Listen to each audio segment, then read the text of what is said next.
terms of the rest of the conversation, we spoke a little bit about, or I talked a little bit at the beginning about the responses to homelessness and how the way, and certainly not a surprise to anybody who works in the sector, but the way that we respond collectively as a society to the issue of homelessness is inadequate, both from the standpoint of infection control and from the standpoint of responding in a way that upholds the right to housing of people who are users of the homelessness and support, other various support networks, by providing them a place to live that reflects human dignity. And the pandemic has only sort of heightened or made that much more obvious. And the third piece that we spent, I would say the bulk of the conversation on, was around the lack of appropriate housing options and the importance of really focusing on the public sector and nonprofit sector to help solve that problem. And so we talked about how municipalities and the province can potentially provide land to contribute to the construction of affordable housing. We talked about how the federal government can focus their investments on really increasing the supply of affordable housing. We talked about the importance of all levels of government partnering with the nonprofit sector to create housing that is affordable and stays affordable over the long term, and in the best case scenario, in perpetuity. And we talked about the importance of keeping affordable housing in place over the long term by establishing things like rent control and improving our eviction prevention programming and services. And so all of that conversation coalesced around a couple of asks in terms of asking levels of government to reserve public lands for affordable housing, increase investment in the nonprofit sector to build permanently affordable housing, and in particular, vis-a-vis the province of Ontario, restoring full rent control and continuing policies that would prevent evictions. So maybe I'll stop there and do a quick check-in and see if that's enough to kind of get us started. Seeing some nods. It was a great synopsis of our session. Great. So maybe we'll start with if anyone has questions of Alyssa, because she really did a great job of summarizing what we did talk about on May 22nd, or June 22nd, and brought us some not great news about current legislation that's going through the House. So if people have any questions on those specifics, we'd start there, and then we'll get into the deep dive.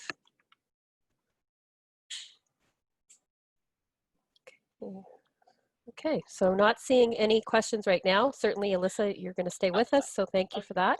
Janice has a question, sorry. Oh, Janice has a question. It wasn't working for me. Okay, great. Anyways, thanks, Janice. I realize we don't want to talk about it too much, but this new bill I did hear about on Monday, there were protesters downtown, et cetera, and I'm just amazed how quickly such things can be put through at the detriment of other people. But when it's things that are meant to help people, those get delayed and years and years and years. A 10-year plan that's not even fulfilled right now. But is there a way that we could find, like, if we could stop this from happening? I don't know how we could do that, but is there something that we could develop that can counteract that? Because that's dangerous, what's actually being posed on the innocence of society. So Alyssa, do you want to speak to that? Because I feel like this is also an opportunity for our group to think about what our advocacy role can be in speaking to these types of proposed pieces of legislation. Sure, and absolutely. So Janice, I think your observation is really quite astute, that there seems to be a very strong ability to move things along that are going to be quite unhelpful for people. But when we need to help the most vulnerable people, these are the things that end up being kicked around these are the initiatives that get kicked around government for years without a lot of action. And I say that as somebody who has worked in government, so I've seen it from the inside and the outside. We were quite astonished, and I know that the opposition was quite astonished at how quickly this came forward. There was an understanding that it was going to be on hold for quite some time. It was, you may, if you've been following along, Bill 184 was introduced before the pandemic, and then there was sort of an understanding it was going to be put on hold for a while, and then it came up by surprise for second reading in the House a couple weeks ago, and then they went ahead with the committee hearings. And in terms of legislative process, as you know, there's first reading, second reading, committee hearings, and then third reading, and then the vote. And so this is actually going to third reading. I believe it's this week, and will be voted on. The government has a majority. I do not anticipate, unless some of the recent advocacy has really sort of convinced members of government to vote against the bill. I would be very surprised if they did. And so I'm not sure sort of what opportunities there are at this point to sort of intervene and steer it in a different direction, because it has moved so quickly. Ross, and make sure to unmute yourself. Thanks, Yvonne. I'm from Newmarket, involved with an organization called Concerned Citizens for the Homeless in Newmarket. And we got around to commending the government for housing 50 folks at the Kingbridge Conference Center, west of King City, for the sake of infection control over COVID-19. I thought I'd ask you your opinion about that process, please. Great. Yeah. Go ahead, Alyssa. Sure. Thanks for the question, Ross. And I wasn't familiar with your group, and I just I wrote your name down because I'd like to connect with you afterwards and learn a little bit more about what you're doing.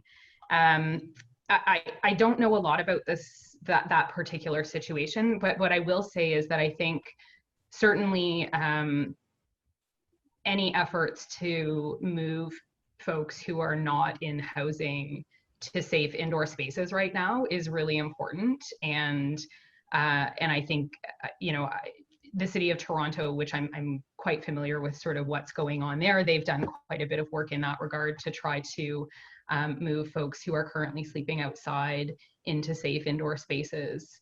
And I think that that's really important, both from an infection control standpoint and just from, a basic right, advancing and upholding people's right to housing. I'm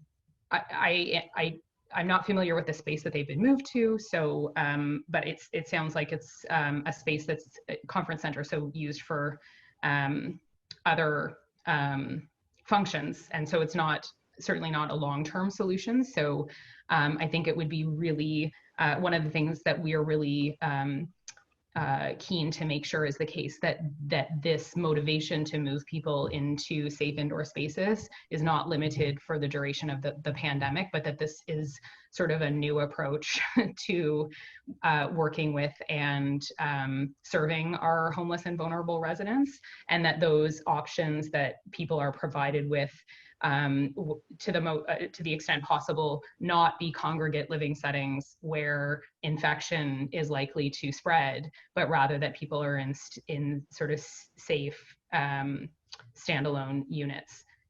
So without a ton of familiarity about the particular circumstances, those are the thoughts that I have off the top of my head.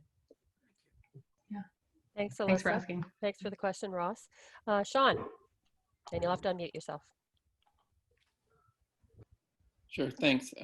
Alyssa, I just wondered if you could expand a little bit. You mentioned about the importance of affordable housing and of keeping housing affordable, and if you could say just a couple of words about the kinds of strategies that seem to be most consistent and most reliable in ensuring the long-term affordability of housing instead of just our being able to get short-term affordability. Sure. Thanks for the question, Sean. And I'll sort of just preface what I'm about to say by saying that I'm fairly, I think, especially considered to many on, compared to many on this call and many around the tables that I sit around, I'm fairly new to housing as a subject area, and I'm certainly not an expert in sort of the finer points of development and construction. But one observation that I've keep sort of making again and again as I have conversations with people about improving housing options and ensuring affordability, we keep running into this problem where the private sector seems to be either structurally unable or unwilling to provide the kind of affordability periods and the amount of affordability, so both in terms of depth and length of time, that housing advocates in the sector are looking for. And so as a newcomer to this space, but someone who is policy minded, one of the things that I just keep asking myself is if that delivery option is not something that's going to give us what we need, then what other delivery options can we look at? And so what I keep coming back to is, why would we look to a particular type of model where the numbers don't seem to work? Whereas we have the nonprofit sector who seems very interested, willing, able to play a very significant role in this, and is in a much better position to make the numbers work because they don't have to take a cut off the top. I mean, it seems like a no-brainer to me. I'm not sure if that's sort of what you were getting at, Sean, but that sort of off the top, just my first response to your question is just that I think we really need to give some serious thought as to how we can structure this in a way that is workable, and I consistently see challenges with that, the feasibility of working with or at least relying primarily on for-profit developers to make this happen. Thanks, Alyssa. And just a reminder to those of you on the call, if you want to make a comment, ask a question, you can raise your hand. You can use the reaction button at the bottom. You can show up in the participant section by raising your hand there. And a few of us will be paying attention because I'm likely to miss it, but I will be paying as close attention as possible. I don't think we have anybody on the phone, but if we did, no, we don't. So Sean knows that. So we're good on that score, because there's another feature that you have to use to be able for us to hear you. So I'm just gonna lead with a few some questions that we had considered, and because Alyssa's done such a brilliant job of overviewing what we had talked about on the 22nd and some of the recommendations that we put in the summary paper that we circulated to everyone prior to these events. So we had, looking at affordable housing options, the not-for-profit sector, looking at how we can prevent evictions, looking at surplus land as something that federal governments or municipal governments can make available, and trying to keep affordable housing affordable into perpetuity, as opposed to seeing the rise and the increase in rates that make it impossible for people to afford. So we're going to kind of throw out some broad-based kind of discussion starters, but certainly we want to remind people that we are reimagining here, and we want to ask the questions that we probably don't know the answers to, but it's in doing that we elevate the conversation to a different place. We don't have to stay within tight, narrow margins of what we think is doable. I think our obligation is to talk about what we think will solve these problems, and then we can worry about how that would be implemented down the road. So just to the group, what do you consider some of the critical elements of a policy direction that will help us achieve more affordable housing, say just in York Region? Of course, we're talking about right across Canada, but what would be some of the critical pieces of what a policy direction that you would like us to advocate for that could achieve more affordable housing in the region?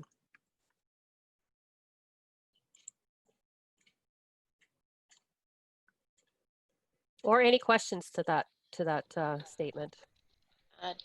Lee. Oh, I see Lee and then Janice. Yep, Lee, go ahead. So I work at the legal clinic of York Region. So a few things that we've seen are as maybe the biggest issues coming up this year are the preservation of affordable housing.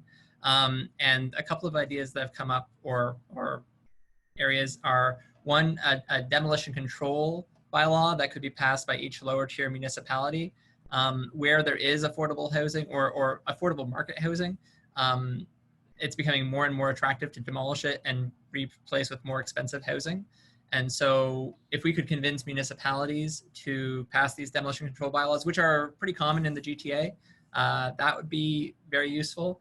And also a lot of operating agreements are ending with the federal government for subsidy. We've seen this in most co-ops in the next, starting in 2016 and for the 5 years following that. And also some other nonprofits. So getting a commitment either from the federal government or from the municipality to transition into that would be good. And then I just wanted to also add something to, or respond to Janice's question with respect to Bill 184. A lot of the changes that they're making are going to come as a surprise to tenants when they realize that they've agreed to something that could lead to an eviction. So education for tenants is really useful, and that, you know, refer them to Sarah, refer them to us, so that they know what their rights are when they're being offered, you know, a repayment plan, for example. Thanks. Okay, this is Janice. Hi. It's not really a question per se, or I guess in my head, I'm just thinking that what we lack and need improvement on is actual single units. When I'm thinking about in the RGI world, what I have learned is we have family units that are being utilized by just single occupants, but because there are no single units for these people who have this 3-bedroom townhouse, can't be transferred into a single unit, and in which case the family that's sitting there waiting for that house is not happening. So it's great that we're looking after the families, but we have forgotten about the singles, and there's a vast majority of homeless that are single. Absolutely. And I think that we often forget about single folks, even when it comes to income security too. But you're pointing out a problem with the system whereby if we can increase those single units, we'll also have more room for families who are becoming increasingly a statistic in the homelessness population. Yes, Matteo. Hi, sorry, my name's actually Kian. I'm borrowing Matteo's login, I guess, to join the conversation. So if we're discussing reimagining, I guess if we're working with a blank canvas, perhaps modeling what other cities have found success in. So a prime example would be a city like Vienna that has a very strong and a very wide range of public housing options that don't rely on the private sector, that don't even really rely on the nonprofit sector, but they rely on government support for public housing and government building of public housing. So you have a city like Vienna for a world-class first world city, where the rent for a 1-bedroom goes as low as 300 euros a month, because there's a large number of public housing units. So I guess it would be to lobby to push for government spending and building of, as was just discussed earlier, 1-bedroom units, 2-bedroom units. That's a good point, and it makes a distinction between what we often think of as the not-for-profit versus the private solution, whereas in Canada up until the 90s, we had the federal government in particular heavily investing in the production of social housing and affordable housing, which came to an end and largely responsible for the situation we're in now. Sean? Yeah, I was just wanted to chip in another piece of the puzzle, which is the capacity of the municipal governments, who in fairness don't have on their tax base the amount of money it takes to build all the social housing and affordable housing that people need. But they do have a lot of things that they can contribute. And we've mentioned land, which is, I think, really, really important, and the publicly owned lands can play a big role in opening up affordable housing. But there's also a lot of regulatory capacity that municipalities could bring to bear to facilitate affordable housing. Some municipalities waive a lot of the costs and fees, what they often call the soft costs, the development charges and the planning fees and things like that for affordable housing to try and facilitate that. So they don't, it's money they wouldn't have made because somebody wouldn't have built there anyways. And it's money they don't make still, but they get a benefit from it. The other is that the affordable housing development tends to get regulated a lot like housing development that's not in the public interest. And a lot of those regulations are designed to make sure that the public interest and private interest get balanced, and that's an appropriate function for regulation. But when the whole project is designed to achieve a public goal in the public interest, it might make sense to have a slightly different regulatory environment that was a little less time consuming and onerous and expensive, because that part, the balancing between public and private interests, has already been addressed by virtue of the fact that it's a public interest initiative in the first place. And so I'd be curious about seeing, I know a number of municipalities in Canada are doing reviews of their regulatory systems to try and figure out how they are more appropriate in their regulation. They're continuing to regulate folks who need to be regulated because there does need to be that balance between public and private interest, but they're diminishing regulations on those projects that are already in the public interest. Janice Thanks, here. Sean. Janice, and then I don't know if Janice wanted to say something, but Janice, go ahead. You had your hand up first. Yes, I know I just lost my trend of thought, so we'll come back to me. Okay. Sorry about that. Sorry. Dennis is looking at his computer, so I don't think he had his hand up. Ross, did you have your hand up? I'd like to address the topic of land, please. In Newmarket, I keep hearing the refrain, there's no land available. I heard a couple of weeks ago, Kathy Crow saying under the emergency rules, that municipalities could confiscate private land that wasn't being developed, that was laying fallow, so to speak. So I'm wondering if you've had any experience when you hear civic leadership say, there is no land, and what you would advise about that.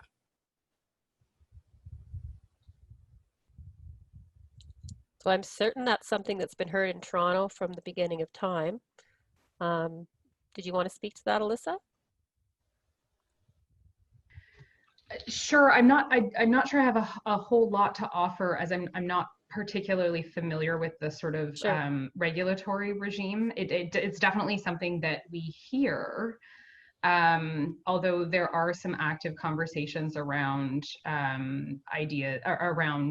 expropriation as a possible policy tool to sort of for particular parcels of land that are sort of known parcels that there is sort of they've been sort of sitting kind of vacant for quite some time in high needs neighborhoods, and so what I have noticed, I guess what I can offer, is that there seems to be quite a bit of discussion around that, and in the short period of time that I've been working on these issues over the past close to 2 years, I've noticed a lot more conversation moving in that direction. So what may have previously seemed quite radical is actually kind of being talked about in places that, in all sorts of policy circles that it may not otherwise have been. And Sean might have some perspective on this as well.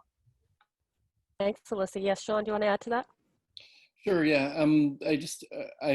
I'm reminded of the work that was going on around the creation of Belinda's Place, and there was the same struggle of, oh my God, we need a women's shelter, but there's no place to put one.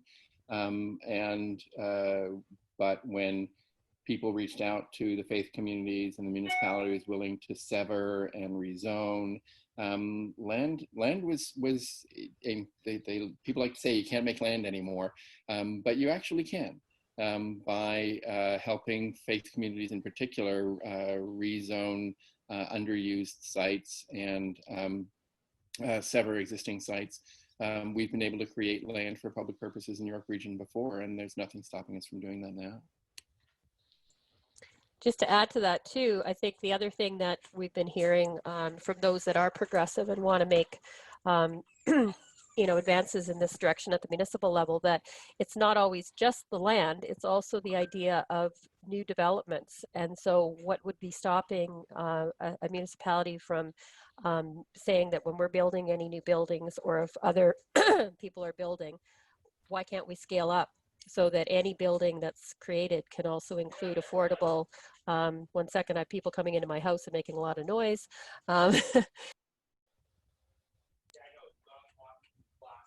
Yes, so we have dogs walking through glass. Just thought I wanted to share that with all of you. So yes, so there's those options. So it's not always just the physical locality, but also the opportunity to be thinking outside of the box and following on developments that are happening, so that we can be asking those questions. What is planned for affordable, and how can we scale up and create those opportunities? I just want to point people to the chat where Ray has provided us with a link to how Vienna cracked the case for affordable housing. It sounds like very much focused on government investment in public housing, as opposed to even the not-for-profit sector picking up and doing the heavy legwork. So does anyone else have any other comments or questions on that part? Or, oh yes, Janice, you got your thought. Great. Yes, I did. Thank you. And actually, it was a good segue for what you guys are talking about, because one of the things that I often have said, there's in Aurora, there's this Howard Johnson that is just sitting there empty. They are rooms that could very well be turned into single units for, I guess, first priority maybe would be the homeless or whoever. It is also my understanding that Aurora actually owns that property, and it's been sitting empty for I don't even know how long. And the fact that maybe there are some land that some people own who would be willing to sell to the government to place affordable housing. In fact, I actually was in a committee a couple of years ago when a young woman said, hey, I've got so many acres, I'm willing to sell it to you guys or do something so you can develop this. She was willing to offer it, but nothing. I have not heard anything about it since. I don't know this person. I can't reach out to her. But nonetheless, there are people who might be willing to do that, but have we talked to them? I mean, we can just go through the real estate market as another option. Let me just see. So basically, taking any site like the Howard Johnson's and repurposing it is another option. I mean, there's a lot of empty warehouses that can be converted. And that's it. Thank you. Well, no, and thank you for that, because I know for certain that Ross's group in Newmarket has been looking at that particular, or some folks have been looking at that particular building as a repurposed bottle. It seems like it's not a live issue at this point in time, because there is other plans for that particular space. But I think what you're talking about is begging the interest of a lot of us to pay attention and to be on top of what we see, ask questions about it, make it well known that there are different parts of the puzzle that need to be put together to be able to develop housing. And one of them is having land, which if you have to purchase that outright is going to be at an incredibly high cost. So I think to your point of just, we have to all be slight investigators in all of this. I have Shakira who would like to say something. So Shakira. Yes, hi. I work at the Housing Connections office once a week, and what I witness is just a disaster. The number of people every day visiting the place and asking for help. And as someone just mentioned about 1-bedroom units or even bachelor units. When I helped people with their applications, I noticed like for many of them is 10 years of waiting or more is just a normal response from the team, from that office to, to tell them, and that makes everyone angry. So keeping that there. Another thing that I noticed when it comes to affordable housing, a few buildings that comes up for people to apply and it will be like a lottery thing for them to win if they win. Thousands of people are applying and just a few units are available to public. Not, you get excited that 150 River Street is is building a big building and there are so many units. No, just a few units are offered to people to apply, and it will be thousands of people. Or the last one that I remember, the Lawrence and Western Road was another nice building that recently was built, and again, just a few units were offered. And so I'm just wishing that at least if there are a few buildings offered, they have to consider the size of the city. In a city as big as Toronto, and the condition that we are going through, I think we are doing very little to help the homeless or help people who need help. Thank you, Shakira. And you see that very clearly, working on the front line and trying to help people find the needle in the haystack. Pat, are you clicking in to say something? Yes. I see. Yes. Okay, there you go. Your turn. With respect to Howard Johnson, the reason that they were forced out is the place is riddled with asbestos, which was discovered when they wanted to do some upgrades. So the whole building is supposed to come down because of cost. It's just impossible to try and rid it of asbestos. Okay. Thanks, Pat. There's an explanation. So I just wanted to refer to the chat, and this would be something that would be worth to discuss in any of our sessions, including decent work. So Pam has mentioned community benefits as a way of addressing not only just good jobs in terms of, but in larger projects in any municipality. If your municipality and builders or developers have agreements with the community about what is needed and how to invest back into the community, that might be another way of working to include affordable housing in private development. So it's not something we're very far along in the New York region in terms of talking about. I realize that, but Toronto's had some great success. So I think it's well worth putting on our list of things to look into. And the next comment I have here, international examples of social housing that are working. So again, we're getting lots of great things that are being shared in the chat box here, of course, and inclusionary zoning.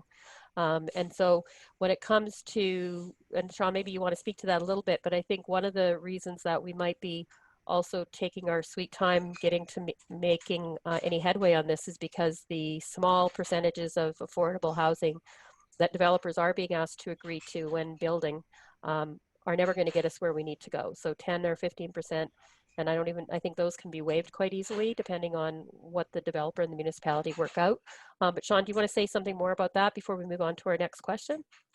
Sure, and I'm sorry, my internet's getting kind of wonky, so I've stopped the video so that I can get a more stable sound signal. But we are in the midst of having the provincial government bring forward regulations that control inclusionary zoning, and that's gotten increasingly restrictive both by legislation and by proposed regulation. And you know, there is a lot of possibility. It varies a lot by geography, but municipalities are in the best position to make good choices about how much inclusionary zoning their local housing market can bear. There really isn't a one-size-fits-all housing market that goes clear across Ontario. Keноra's housing market is just different from Newmarket's and Markham's. And so hopefully we can dissuade the government from constraining York Region against making choices that fit its housing market. And York Region can use the fact that it's one of the highest growth environments in the entire country to leverage some new affordable housing out of the attraction to this particular region. Yeah, and also just add to that, I mean, we do have the lowest vacancy rate for rental in the GTA, so we have a lot of ground to cover.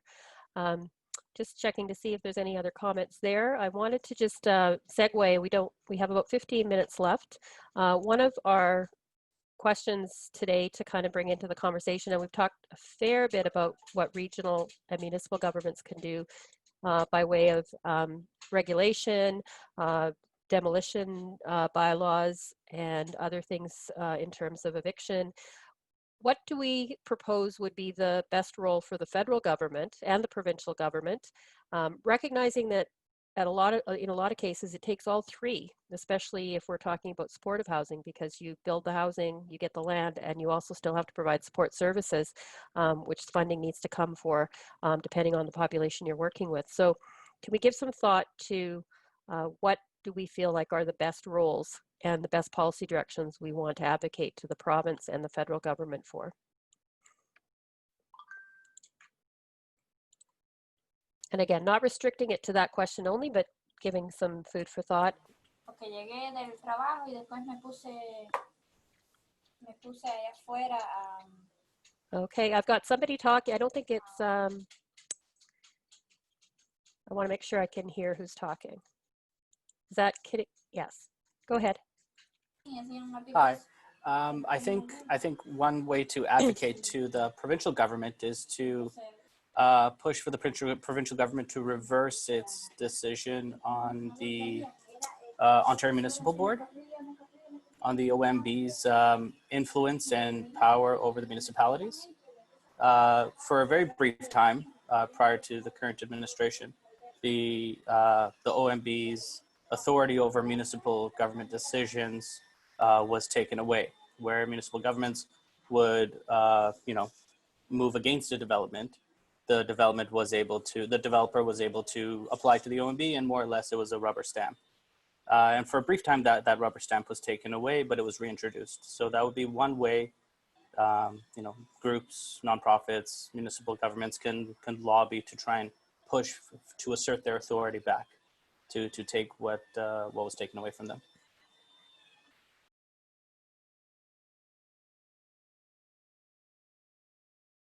Excellent point. Yeah, so we want to make sure that we capture that. Other roles for the provincial government and policy directions, especially as we're emerging from COVID and we've seen what has been done in various ways, or the federal government. And is anyone old enough to remember when the federal government actually really funded housing? Me. No. That makes two of us. Come on, Ross, you must have been old enough to remember that. I would just say that I think we've talked about a couple here, and I'm just going to reiterate them, which are appropriate regulations around inclusionary zoning would be a good thing to have come from the province, and real rent controls, and the province still seems to be caught in that false dichotomy between rent controls and development, whereas we've had as much development under rent control as we've had without it. In fact, mostly more, if you look at the history of the province of Ontario. But as long as we have vacancy decontrol in particular, and the new legislation coming down the pipe as well, it will be in the interest of landlords to push out tenants, because the average rent for a new unit is 40% higher than the average rent for all units, which means that getting vacant possession of a unit is worth a 40% markup on your property. And you can't ask people who are, in the business of operating rental housing developments to just pass on a 40% bonanza and expect that that's going to happen. And so either you have real rent controls, or we're going to see rents continue to rise at the rate that they've risen. And I'm not sure what the number is from New York region, but I know for Ottawa, for example, even though the guideline increase is still hovering around 2% and has for years, the average rent increase in Ottawa is 18%, and the average rent increase, is 8%. The average rent increase for vacant units is 18%. And we just can't keep units affordable if we don't have ways, if there aren't regulations that make sure that that happens, and the province runs that division.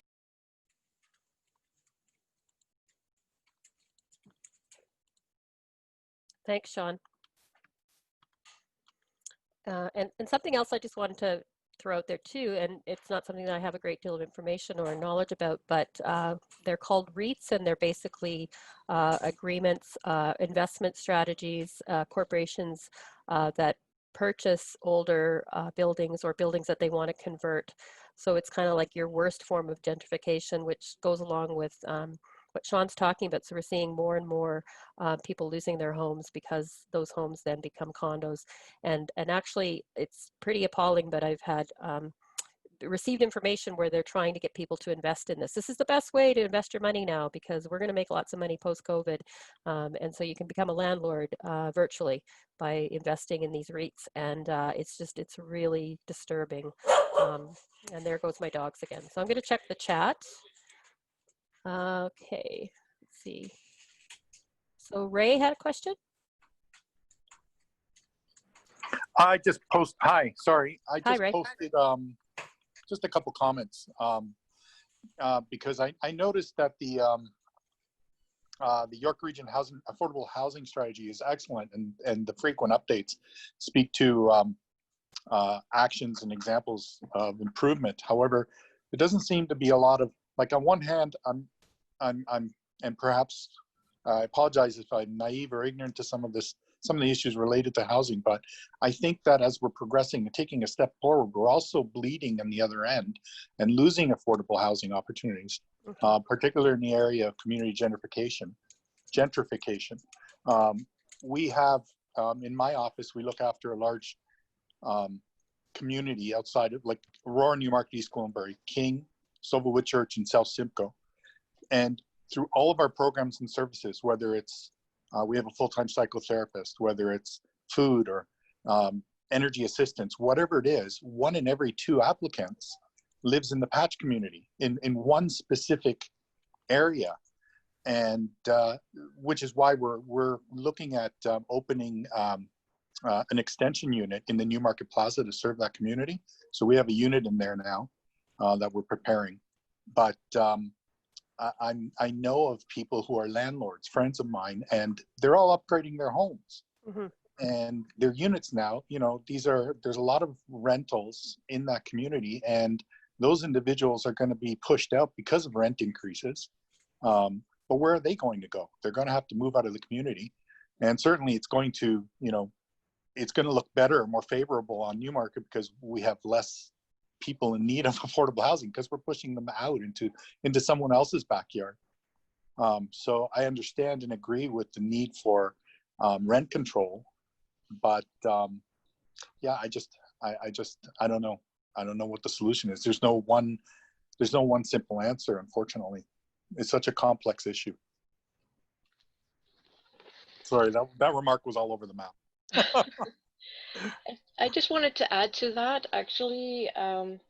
What I was going to say was a possibility is for the municipal part could possibly work with private dwellers who might be already having basements apart, but to legalize them more, because in this way, like a nonprofit sector can actually come in and possibly rent their basement, and they can take the control of, you know, the client, so that way the landlord doesn't have to be involved, because it's my understanding nonprofits usually go for legal basement apartments, but there is no incentive for landlords or private dwellers to make their existing basement apartments legal. So maybe an incentive to help them help themselves more so.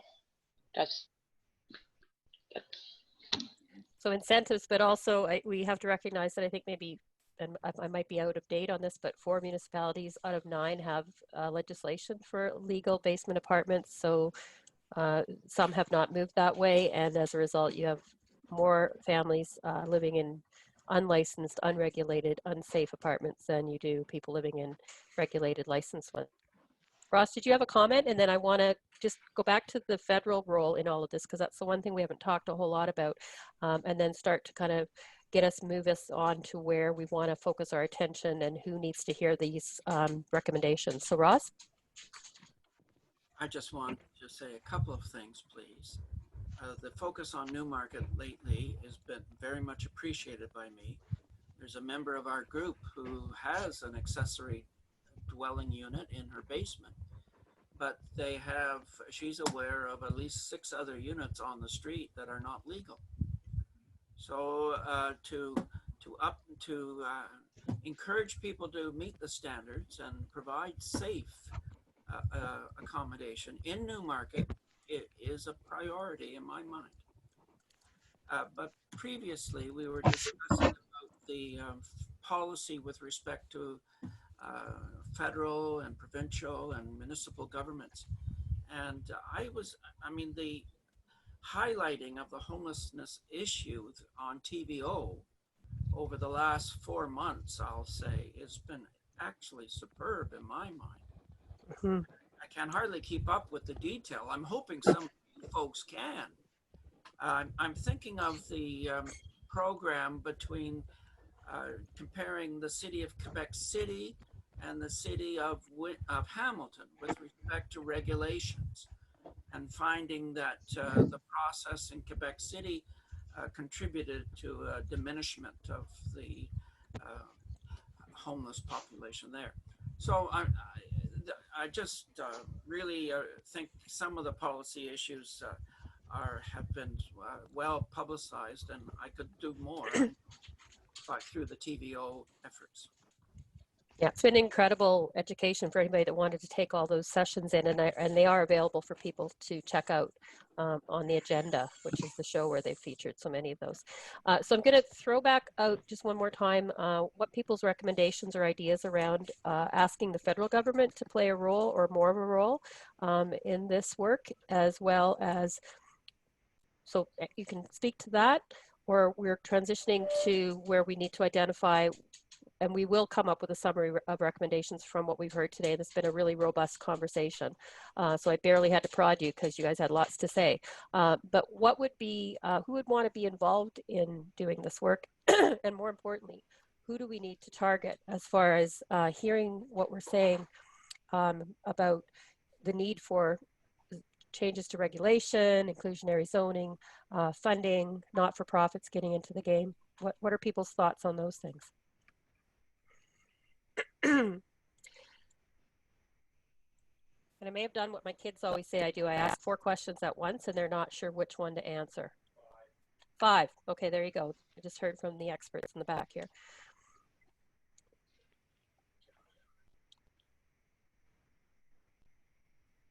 Well, I'm happy to start because just on the middle question, because I think it's one of the ones that's key, which is who do we need to talk to try and move this along? And I just think we're really, really exceptionally fortunate in York Region because the amount of senior government representation in York Region is very, very, very high.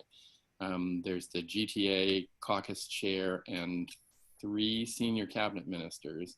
That's a lot of people to be able to talk to in the provincial government. And so I think one of the steps needs to be to reach out to the MPPs in the area, and in particular the cabinet members and caucus leaders in the area, and make sure that they're aware that people have deep, deep concerns about the housing situation, and that in this window where the province has been comparatively nimble and relatively creative as they guide us through a pandemic, they've got a real opportunity to move this file forward. I think the same is essentially true at the federal level, and I think those conversations really need to happen in a very focused and urgent way, because they are, I think, as we speak, trying to figure out what their recovery plans look like. It would be great for them to hear from their constituents.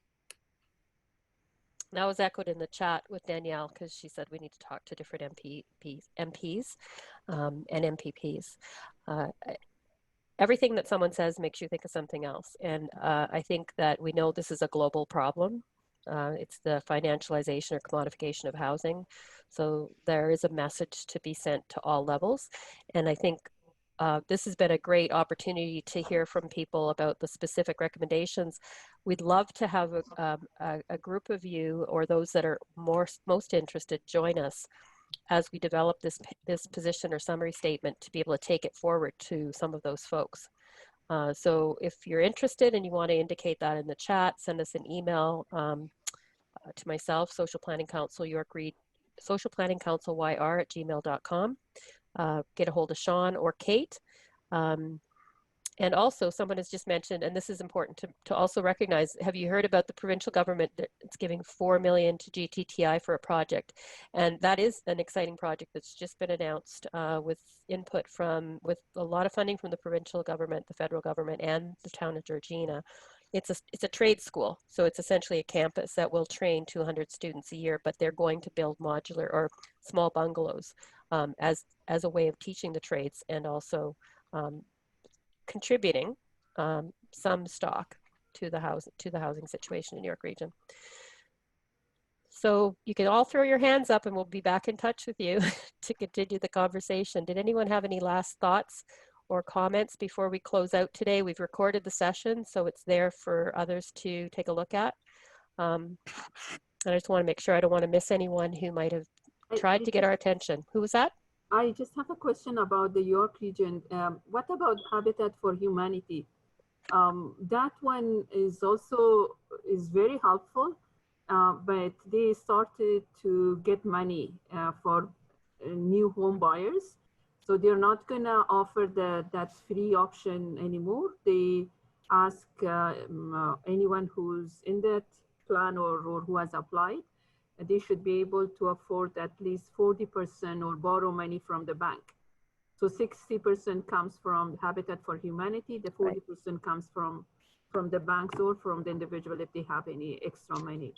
So is like the York region has, you know, enough space or land to, you know, to offer. I don't know if there is any way, any level of the government or the city can help encourage that. That also can help many people or many families. Mm-hmm. Yeah, thank you for that, Shakira. And they're not on the call today, but Habitat works is working closely with Blue Door Shelter, who's just renamed themselves Blue Door Support Services. So I'm not really up on their current situation, but they're definitely worth having as a partner at the table because of all the experience they have in doing this work. I'm seeing in the chat that they are having some financial struggles right at this time, so that might be another reason that they've moved and changed their model a little bit. So I think what we're going to do, we have one more question. Oh, one more comment. In addition to vacancy, decontrol of rents from natural turnover, landlords now play the odds that tenants won't or can't return following renovations. So the new term is renoviction, right? So a lot of things working against people, and unless people who are very vulnerable have access to information and those to advocate for them, even more vulnerable at this time. So that's of real concern. So we look forward to receiving your emails, to seeing you on the future sessions next week. Because again, a lot of this stuff is interconnected. It's hard to afford any kind of rent when you don't have a decent job or an adequate income.